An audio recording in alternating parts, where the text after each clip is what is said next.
Does Gurley prove that the Titans made the right move with Henry? It does. I hate to say it, but it does. And any running backs watching this show, I'm sorry, man. Like, this is the way it is. This is the argument, in fact, for drafting running backs high in the draft. Saquon Barkley, Todd Gurley, Ezekiel Elliott. This is why you can, in fact, in my view, spend a high draft pick on a difference-making kind of running back. The argument against that is you can approximate that value later in the draft. And maybe you can. But if you're not sure about the later guys, but you're sure about this guy, you can take him. Why? Because running back is a skills position that literally hits the ground running. Immediately, basically from week one, a great running back is already basically all pro. They can already help you. You're not going to waste 2-3 years developing them. Of course, they get better. Their timing can get better in different aspects of their game. But they're basically very valuable. They are very valuable from game one. So you're getting all that value. Then eventually it's time to pay them. Why pay them? Franchise them. Time to pay them again? Franchise them again. And at that point, they're 27 years old, and you say, okay, here's your guarantee. It ain't $100 million, it ain't 80 or 50 million. Here's a $20, $30 million guarantee because you only got about 2 years left. So you can juice them. I hate to say it, but it's true. How's the Gurley contract working out? It's a brutal position. Physically, he can't stay on the field, and when he is frequently, he's not the same guy. How's it working out when teams give out Le'Veon Bell, big running back contracts versus franchising them? They're going to get the best of Derrick Henry next year, and they're committed for one season.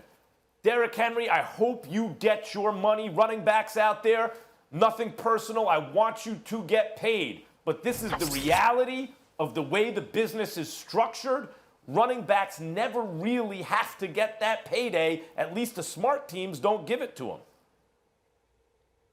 Listen, I'm all right with that thinking, so long as we all are all right when a running back holds out.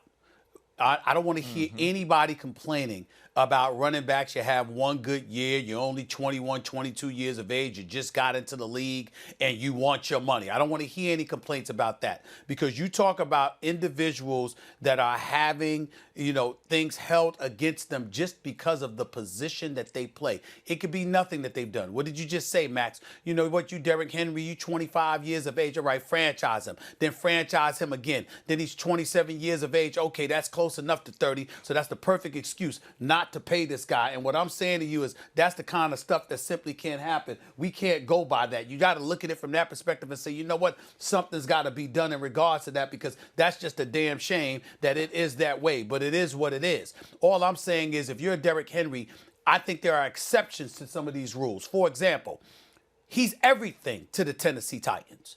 There's no way on earth that Ryan Tannehill would have had the year that he had once he came in for Marcus Mariota if Derrick Henry was not there. There's just no way. And so when you take that into consideration, and he's the one that reaps the benefit. I mean, we had questions as to whether or not Ryan Tannehill should have been a backup quarterback in the National Football League. And because of the exceptional play of Derrick Henry and the load that he carries, 303 carries, 1,500 plus yards, Ryan Tannehill ends up walking away with a 4-year, $118 million deal with about $91 million guaranteed. There's no way in hell that he had that money coming to him if it were not for Derrick Henry's performance. So I know he's a quarterback. Derrick Henry's a running back. But in the end, when you see the value and how those guys are the ones that suffer, I don't want to hear anybody complaining when a young cat at the running back position demands his money very, very early, because we understand it. Stephen A., you're right. And RC, real quick, can we just pause for 1 second to acknowledge Stephen A., with the over-the-shoulder, the remote, didn't miss a beat the whole time. That was smooth. Stephen A., that was smooth. That's a pro, boy. He's a true professional. Yes, I do. You know what? Yeah. I expect nothing less from Stephen A. It's not just Todd Gurley, though. It's the entire running back position. It's the way that it works right now. Let's look at the dudes who are extremely special, the Saquon Barkleys, the Christian McCaffreys. I think those are guys who are going to get money when it's time for for their contracts to be renewed, because we're going to see special traits in them, much like we saw special traits in Adrian Peterson.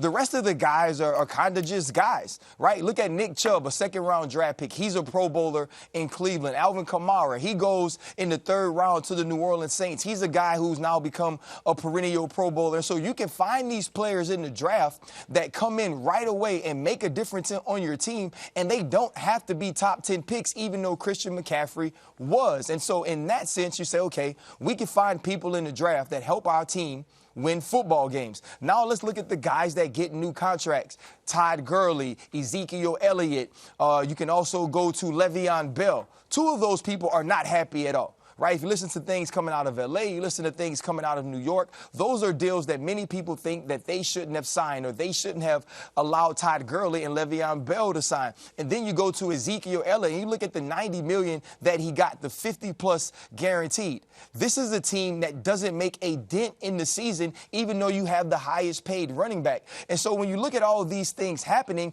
it's starting to be, this is not only a situation like quarterbacks where you say, you know what? Once you pay a quarterback that big money, you can't win, right? Because you can't put things around him. You can't build. It's also becoming that once you pay that running back that big money, one, the production doesn't match up. And even if you get production, the production doesn't bring you championships. So when you put all of that together, if we were making gumbo, that would be a terrible pot of gumbo to eat, because all it points to is that running backs shouldn't get the top dollar. Running backs should be franchise. Running backs should be people that you pay well to keep them on your team, but you don't give them top of the market money every time it's their turn. And I think Melvin Gordon got a little bit of this when he came up. He wasn't a special talent. His numbers weren't exceedingly great, and the Chargers held out on giving him money. Now he's in limbo trying to figure out what his next step is going to be. And I think we're going to see this with more and more teams. So yeah, if you're a running back, you can hold out, but at some point you're going to have to realize this is what the value of my position is, not just this is what the value of what I bring to a team. Thanks for watching ESPN on YouTube. For live streaming, sports, and premium content, subscribe to ESPN+.